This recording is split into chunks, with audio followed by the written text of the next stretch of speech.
Ayyee mee maqaa keessanii fi bakka irraa dhuftan? Maqaan koo Tsaayii Taarikuun jedhama. Nan dhufe asuma Bishooftuudha. Maqaan koo Xurunesh Booranaan jedhama. Nan dhufe Bishooftuu Masiiti. Ayyee mee magaalaa Bishooftuu irraa dhuftanii uffata aadaatiin bareedanii bifa kanaan irreeffatanii deebitanii kan isin agarre mee magaalaa kana keessatti akkasumas magaalaa Finfinneetti irreecha gaggeeffamu irratti akkasitti aadaa ofiitiin miidhaganii dhufuun miira akkamii namatti dhageessisame?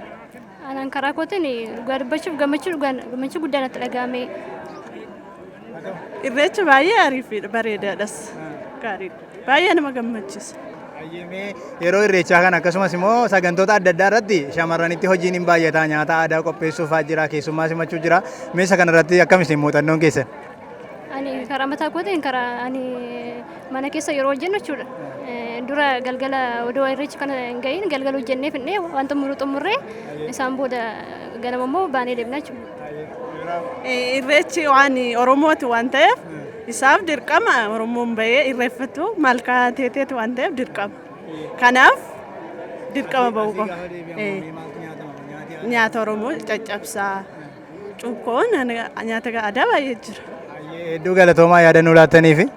Ishi galatoomaa ayyaana gaarii.